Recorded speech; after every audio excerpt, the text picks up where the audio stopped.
Masdan ninyo, ang daigdig ay wawasakin ng Panginoon.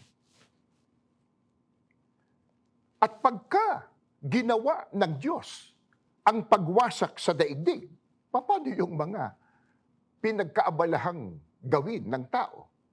Paano po yung mga bagay na na-achieve ng tao?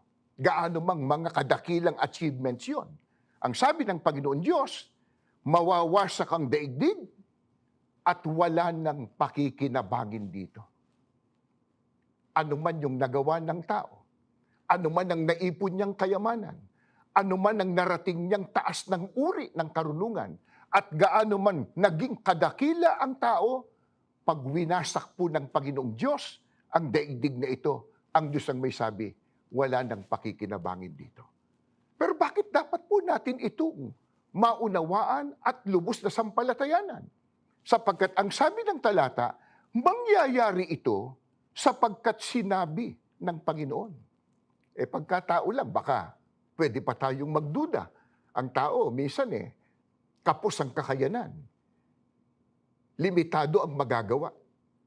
Pero ang Diyos, na makapangyarihan sa lahat, siya po ang lumalang ng daigdig. Kayang-kaya niyang wasakin ang daigdig na kanyang nilikha. Nasa Biblia po yan. Kaya, napakahalaga po ng panawagang ito ng ating Panginoon Diyos. Maring itanong po ng ilan, kailan magaganap yan? At paano gagawin ng Diyos na ang daigdig na ito ay kanyang wasakin? Biblia uli po ang tutugon sa atin pong mga katanungan. Dito po sa pahayag naman ni Apostol Pedro sa Kapitulo 3, mga talatang 7 at 10 ng ikalawang sulat po niya.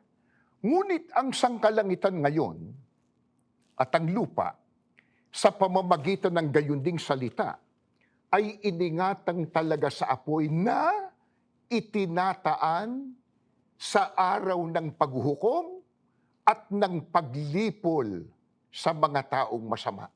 Datapwat darating ang araw ng Panginoon na gaya ng magnanakaw na ang sangkalangitan sa araw na yan ay mapaparam na kasabay ng malaking ugong at ang mga bagay sa langit ay mapupugnaw sa matinding init at ang lupa at ang mga gawang nasa lupa ay pawang masusunog.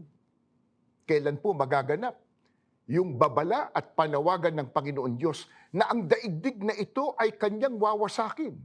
Ang sabi ni Apostol Pedro, itinataan niya sa araw ng paghuhukom. Sa araw po na itinakda ng Diyos, nahuhukuman niya ang daigdig na ito. Kasama po na malilipol ang lahat ng taong masama. Kailan po yung paghuhukom na binabanggit po ng mga apostol?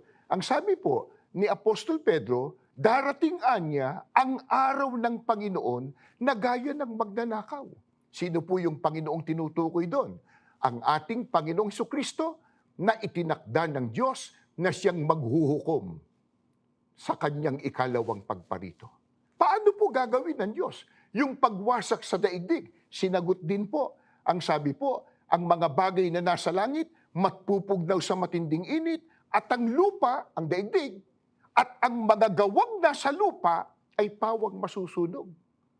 Mga mahal po naming taga-subaybay, nakikinig at nanonood sa palatuntunang ito. Napakalaking trahedya, napakatinding kalamidad ang magaganap. Sunog po ng pangbuong daigdig. Hindi isang bahay, hindi isang baryo, hindi isang bansa, buong daigdig. Nakasulat po sa Biblia, tutupukin ng Panginoong Diyos sa pamamagitan ng apoy, kasamang malilipol ang mga taong masasama. Kaya pala, nananawagan ng Diyos.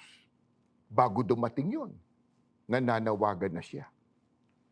Sapagkat isang napakalaki at nakapangingilabot na sunog ang magaganap sa araw po ng paghuhukom. Walang ligtas na dako, wala kang maaaring puntahan para ikaw ay makatakas.